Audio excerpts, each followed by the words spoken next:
అందరికీ నమస్కారం. అన్న నందమూరి తారక రామారావు గారు సమాజంలో ఉన్న పేద ప్రజలను ఆదుకోవాలనే మంచి ఉద్దేశంతో వృద్ధులకు, వికలాంగులకు, వితంతువులకు ఇలాంటి పేద ప్రజలందరికీ కూడా ఆర్థికంగా చేయూతనివ్వాలని సామాజిక స్పృహతోటి మరి అన్న నందమూరి తారక రామారావు గారు ఆ రోజు 30 రూపాయలతో పెన్షన్ స్టార్ట్ చేయడం జరిగింది. ఆ 30 రూపాయల పెన్షన్ని మరి ఈరోజు మన ముఖ్యమంత్రి చంద్రబాబు నాయుడు గారు 1000 రూపాయలు, 2000, 2000 నుంచి 4000, 4000 నుంచి కేడర్ల వారీగా 15,000 రూపాయల దాకా ఈరోజు సామాజిక పెన్షన్లు ఇస్తున్న ఘనత ఈ కూటమి ప్రభుత్వాన్ని. మరి అధికారంలోకి వచ్చిన దగ్గర నుంచి కూడా ప్రతి నెల మొదటి తారీఖే ఉదయం పూటనే సచివాలయ సిబ్బంది సహాయ సహకారాలతోటి, కూటమి నాయకులు, కార్యకర్తల సహాయ సహకారాలతోటి మరి వృద్ధులు, వికలాంగులు నిద్ర లేచేలోకి వారి ఇంటికి వచ్చి పెన్షన్లు ఇస్తున్న ఘనత ఈ కూటమి ప్రభుత్వాన్ని చెప్పి కూడా ఈ సందర్భంగా నేను తెలియజేసుకుంటాను.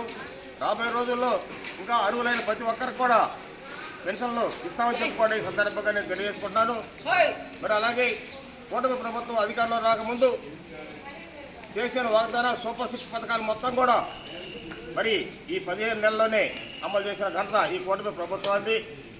మరి ఏదైతే తల్లికి వందన పథకం ద్వారా చదువుకునే ఇంట్లో ఎంతమంది చదువుకునే పిల్లలు అంతమందికి ఒక్కొక్కరికి 15,000 రూపాయల లెక్క వాళ్ళ తల్లుల ఖాతాలో వేయడం జరిగింది.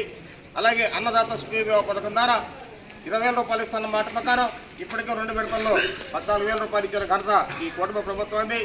అలాగే స్త్రీశక్తి పథకం ద్వారా రాష్ట్రంలో ఉన్న మహిళలందరికీ కూడా ఉచితంగా ఆర్టీసీలో ప్రయాణ సౌకర్యం కూడా కల్పించిన ఘనత మా ముఖ్యమంత్రి చంద్రబాబు నాయుడు గారిని, అలాగే ఉప ముఖ్యమంత్రి పవన్ కళ్యాణ్ గారిని చెప్పి ఈ సందర్భంగా తెలియజేసుకుంటాను. అలాగే దీపం పథకం ద్వారా కూడా ఉచితంగా 3 గ్యాస్ సిలిండర్లు కూడా ఇచ్చిన ఘనత ఈ కూటమి ప్రభుత్వాన్ని.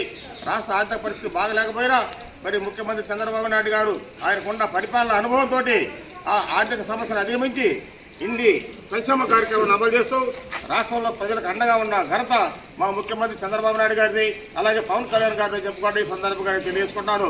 అలాగే రాష్ట్రంలో మరి ఆర్థిక పరిస్థితి బాగుపడాలంటే మరి పరిశ్రమలు రావాలని చెప్పి మంచి ఉద్దేశంతో మొన్న 13, 14 తారీఖుల్లో విశాఖపట్నంలో అంతర్జాతీయ పారిశ్రామికవేత్తలతో సమావేశాలు నిర్వహించి భారీ ఎత్తున మరి అనుకున్న దానికంటే ఎక్కువ 13.5 లక్షల కోట్ల రూపాయలని పెట్టుబడిదారులు మన రాష్ట్రానికి వచ్చి మన రాష్ట్రంలో పరిశ్రమలు పెట్టి సాఫ్ట్వేర్ కంపెనీలు కానీ, సిమెంట్ పరిశ్రమలు కానీ, స్టార్ హోటల్స్ కానీ నిర్మాణానికి ఎంతోమంది పారిశ్రామికవేత్తలు మన రాష్ట్రంలో 13 లక్షల కోట్ల రూపాయలు పెట్టుబడి పెట్టడానికి వచ్చారంటే అది ఈ ప్రభుత్వం మీద నమ్మకంతో, మన ముఖ్యమంత్రి చంద్రబాబు నాయుడు గారి పరిపాలన మీద ఉన్న నమ్మకంతో ఇంతమంది పారిశ్రామికవేత్తలు రావడం జరిగింది మన రాష్ట్రానికి. రాబోయే రోజుల్లో మరి 2 సంవత్సరాల్లోనే ఈ పరిశ్రమలందరూ కూడా మన రాష్ట్రంలో స్థాపిస్తారు. చదువుకునే నిరుద్యోగులు మొత్తానికి కూడా ఉపాధి అవకాశం, ఉద్యోగ అవకాశాలు వస్తే భారీగా చెప్పుకోండి ఈ సందర్భంగా నేను తెలియజేసుకుంటున్నాను. అలాగే రైతు సోదరులకు కూడా ఈ కూటమి ప్రభుత్వం అండగా ఉంటుందని చెప్పుకోండి ఈ సందర్భంగా నేను తెలియజేసుకుంటాను.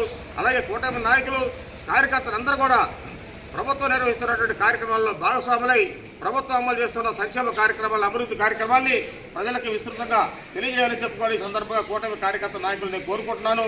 అలాగే రాబోయే రోజుల్లో మరి మీరంతా కూడా మరి వైసీపీ పార్టీ నాయకులు, కార్యకర్తలు చేసే తప్పుడు ప్రచారాలను ఎవరు నమ్మద్దు. ఈ ప్రభుత్వం మీద నమ్మకం ఉంచండి.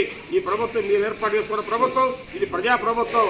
ఈ సంక్షేమము, రాష్ట్ర అభివృద్ధి ధ్యేయంగా పనిచేస్తున్న నాయకులు మన ముఖ్యమంత్రి చంద్రబాబు నాయుడు గారు, పవన్ కళ్యాణ్ గారిని చెప్పి సందర్భంగా తెలియజేసుకుంటూ రాబోయే రోజుల్లో జరిగే ప్రతి ఎన్నికల్లో కూడా మీరు ఈ కూటమి ప్రభుత్వానికి అండగా ఉండాలని చెప్పి కోరుకుంటూ సెలవు తీసుకుంటున్నాను.